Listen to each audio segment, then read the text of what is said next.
So I'm here with Arkady Fiedler. He is in Poland right now. Is that correct? That's correct, yeah. And you are getting ready for what sounds like an amazing trip next month. I am actually, yes. I will try to cross Africa overland with electric car.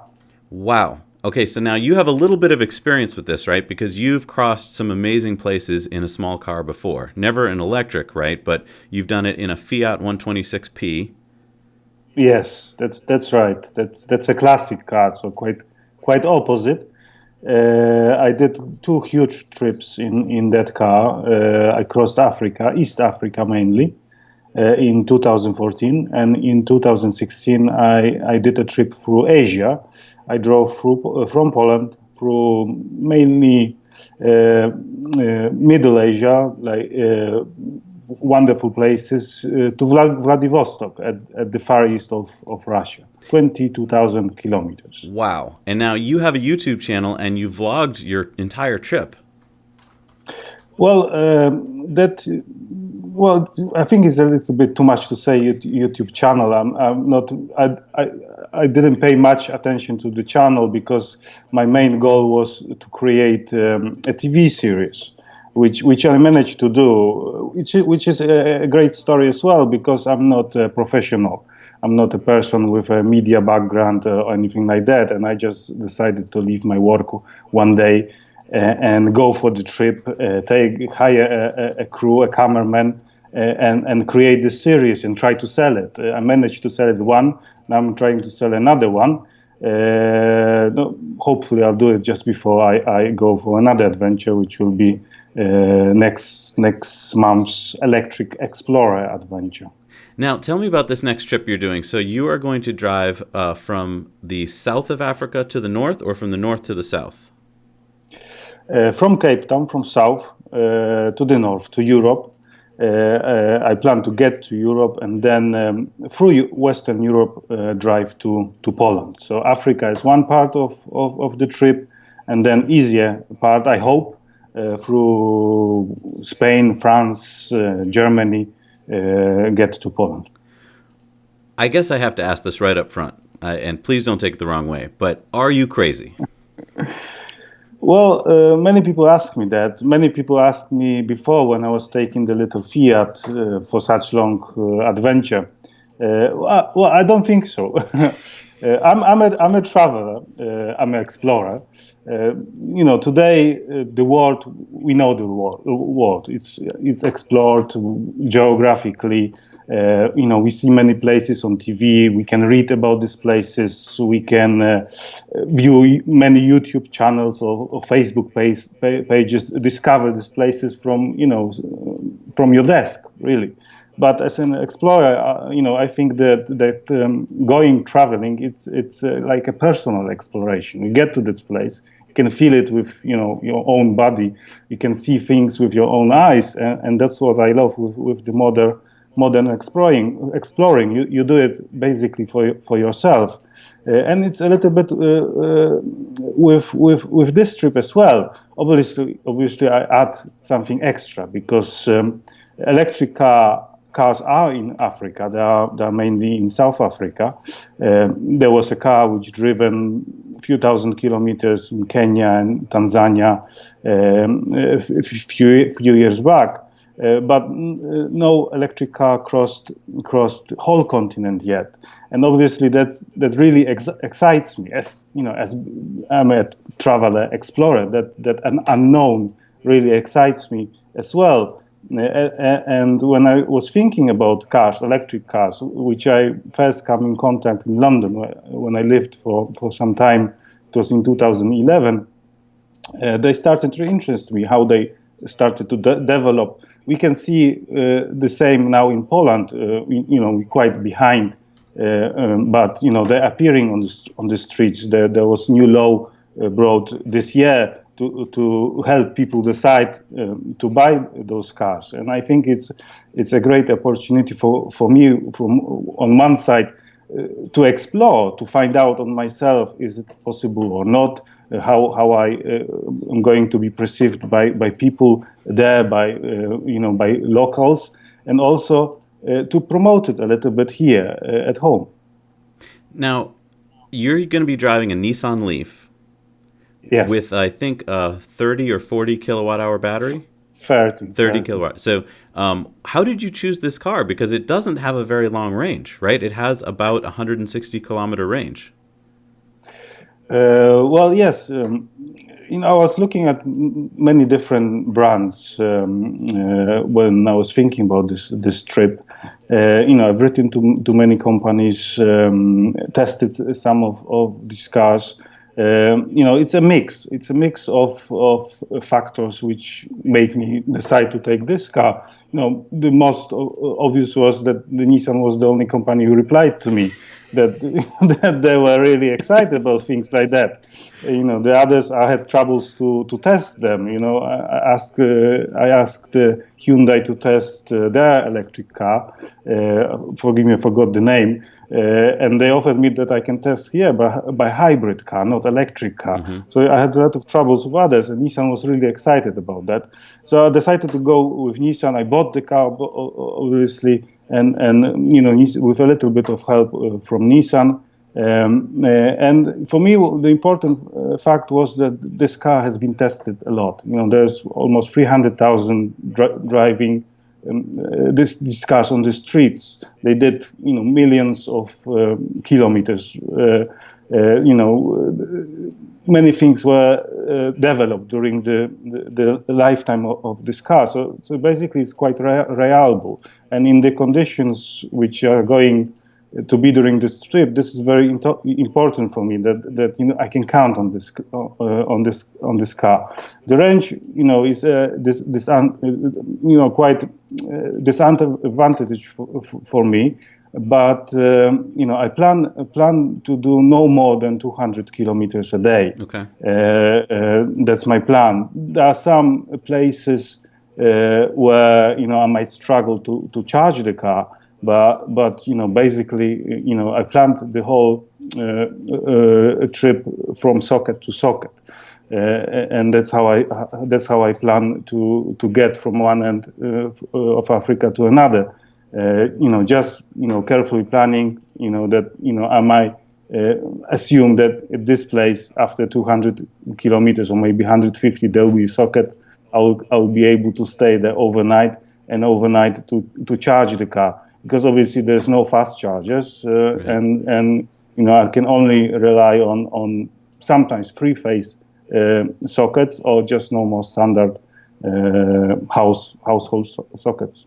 So how did you plan the trip? So you said you planned it socket to socket, but does that mean that you know where you will be going for each of those legs of the trip, or do you just have a rough idea? Well. At some parts of the trip, I know where I'm going to stop, and I assume that that's the place where there is quite reliable source of electricity. Obviously, the car needs proper socket. It cannot be any socket. So I count on people. I count that people who I meet on the way. Will show me, will direct me, and without their help, the trip will be probably impossible to do. So I count on people. Roughly, I have idea that the places which I reach, there will be proper source of electricity. But there are a few places which are quite unknown for me. They might be not power lines. The electricity might be from power generators. Many even cities, small towns that's the only source of electricity in many places in Africa. So obviously I will have to try to charge from such sources as well. Are you going to bring any generators or solar panels just in case you have trouble? No generator. Many people suggested, obviously, for me the generator, but on one side it will be kind of cheating for me because, if I don't have a choice, and in a town which I get to, there is only a generator. That's something else. Then I'm carrying my own generator, and whenever I stop, I use it. The other thing, of course, is the generator is quite heavy. and the weight for me is quite important as well, because I'm trying to go light, because the weight reduces my range, and that range is, as you know, in Nissan is quite limited already. How did you get the idea for this trip? I mean, why Africa? Is it just because it's so new and different for adventure? Well,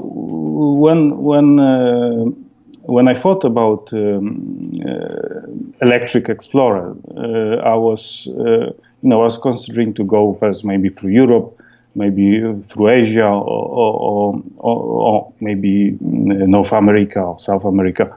Many thoughts I had before I started to really planning the whole thing. But then I thought, because I love Africa. The African continent was always close to me.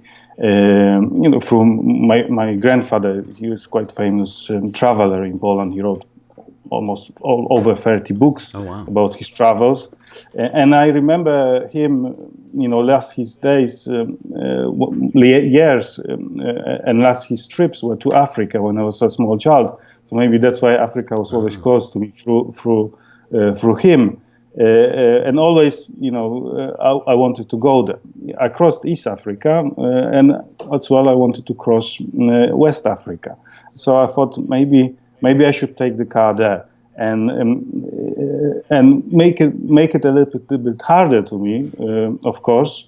But because of that, the whole trip might attract more attention. If I will do it, if I will manage to do it, then obviously, people talking, when I talk to people about electric cars here in Poland, the main question is the range. The main question is when I'm going to charge, how I'm going to charge the car.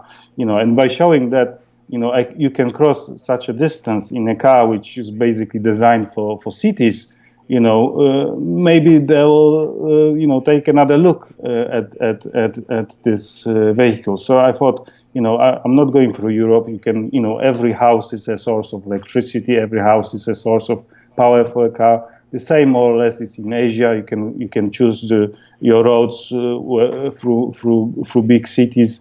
The same is in Americas. So that's why I decided to go to Africa.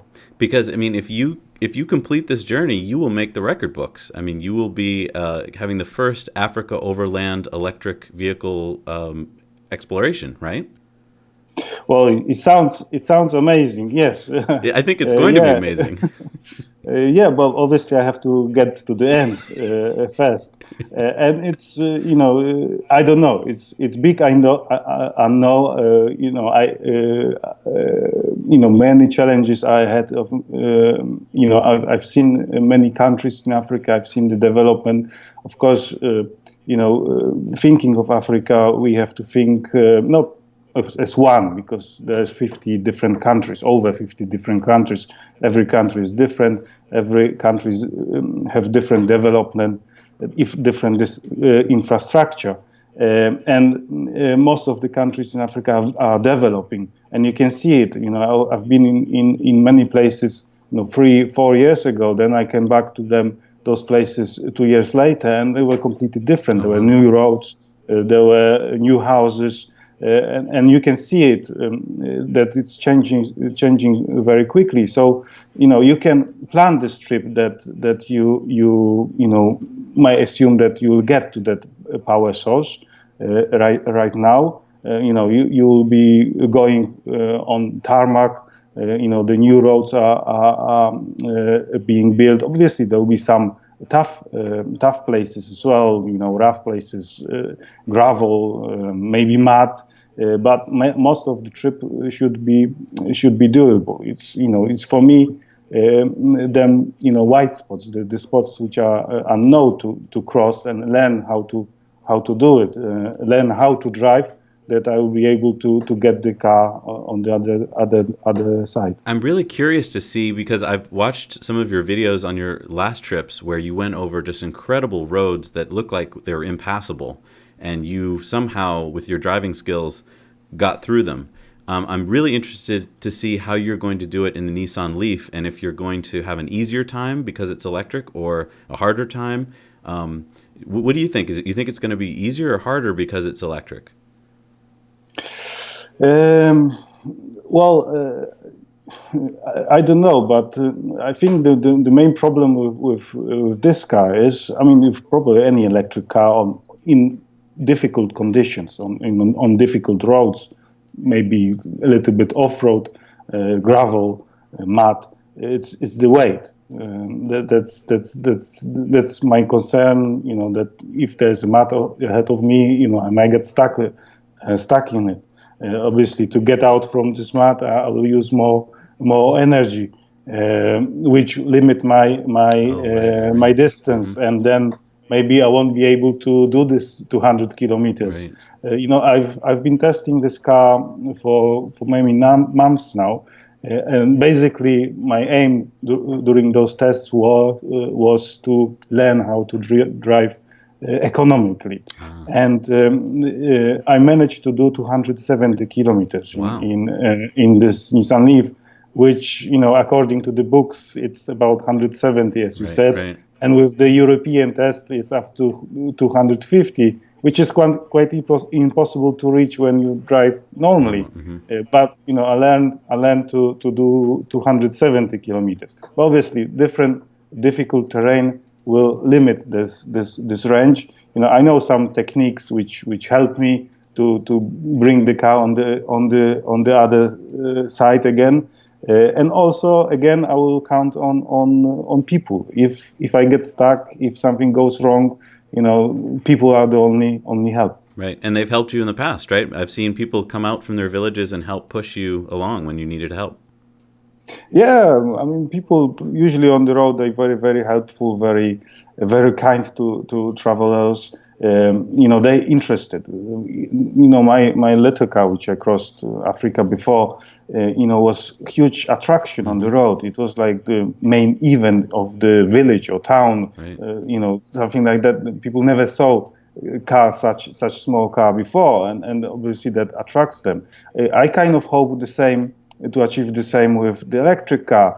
Because can you imagine, you know, people don't know. We talk in Europe, we talk in North America, South America, Australia about electric cars. We know that they don't make noises. We can assume them. We can think that, you know, if we see them, it's something normal because we can hear about them. There, in many places, people, you know, never probably imagine that could be an electric car. And now suddenly something like that appears, doesn't make any noise, moves ahead smoothly, you know. And I kind of count that this will bring attraction, that people will start talking to me through the interest in this car. They will be interested in me, and that I hope kind of help me to get closer to them. Now, are you going to have, I assume you're going to have a camera person, but are you also going to have like a follow car or a car that brings supplies, or is it just going to be this car on the trip? No, because this trip it's got this character of being the first of its kind. So I decided not to take the TV crew with me. The aim is not to create another series. The aim is to go, just to pass Africa. That's the main aim of the trip. Therefore, I decided to take one cameraman who is a photographer as well. He worked for me during my previous adventures. You know, we know each other very well. I know I can count on him. I know I can count on him during, you know, difficult journeys.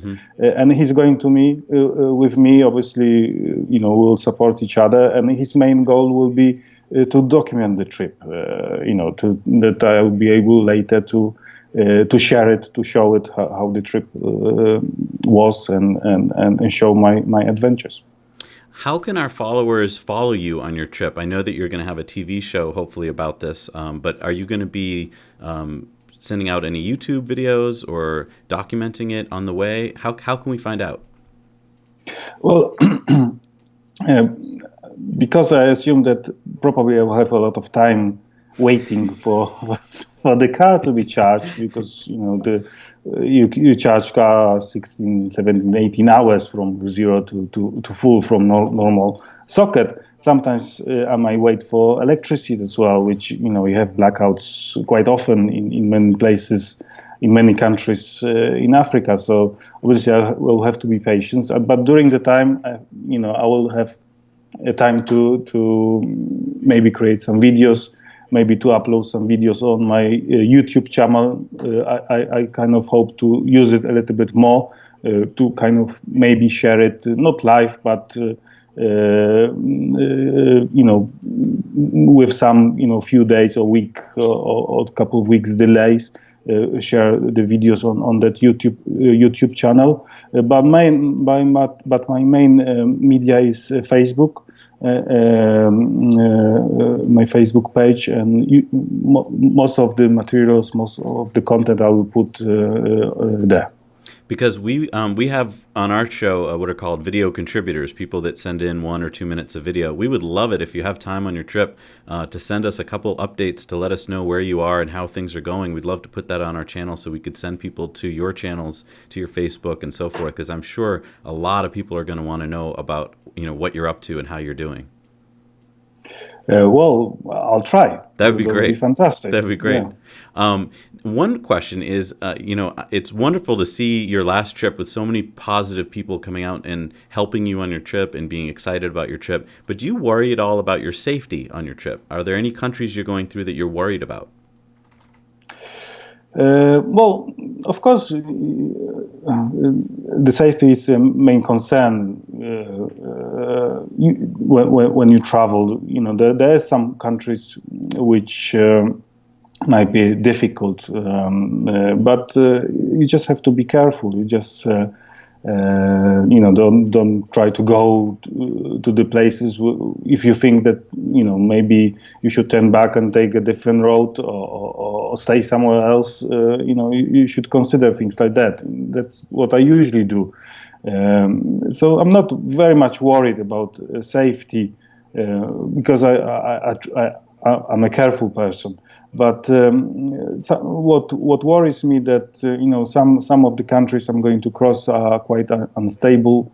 In some of the countries there are some presidents which not supposed to be there many years ago. They're still there. Right. The elections are hanging and things like that. So suddenly, if for instance the border is shut because there's some situation in the country ahead of me, I'll be stuck and I won't be able to cross that border. So that's what might stop me. Mm-hmm. And obviously I won't be able to do anything with that because there are some countries which I cannot pass by. I just have to go through them. That's I think about that.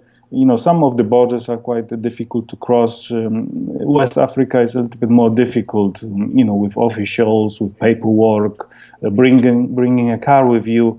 It's not the car. Obviously, during the trip helps a lot because it's kind of your home and you have everything there. You can carry things, but crossing borders, checkpoints, officials on the roads. With those kind of situations, the car doesn't help. Easier is just to have a backpack and just go with a backpack. So there are many things which I have to think. The many things which might stop my car. Besides the electricity, if there's electricity or not.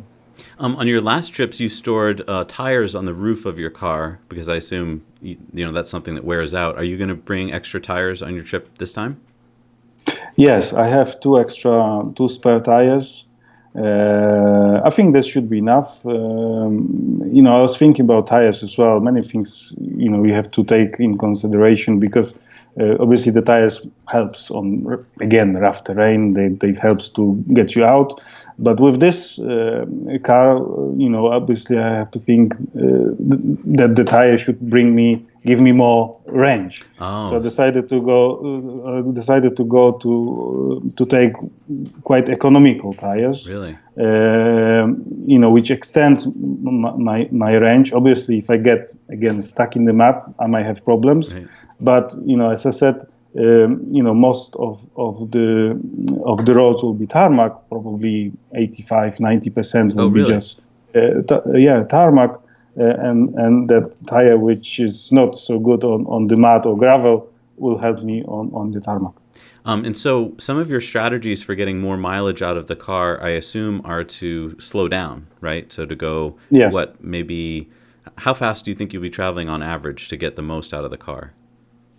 Well, hard to say on average. It depends on the conditions, but probably I won't go faster than 70 kilometers per hour. Okay, so that helps a lot. And then I guess you're not going to use any air conditioning, right? No air conditioning. Funny thing is that also during my test trips, because I did about 10,000 kilometers in that car in the last few months, obviously it was new for me. I'm new to electric cars. I have to say that I kind of like it, even though I came from the classic cars, and in the future I see myself only with the electric car. It's hard to go back to standard car, I have to say. But I've also tested driving in mountains, because obviously mountains they reduce your range. So I learned many techniques how to drive uphill, not to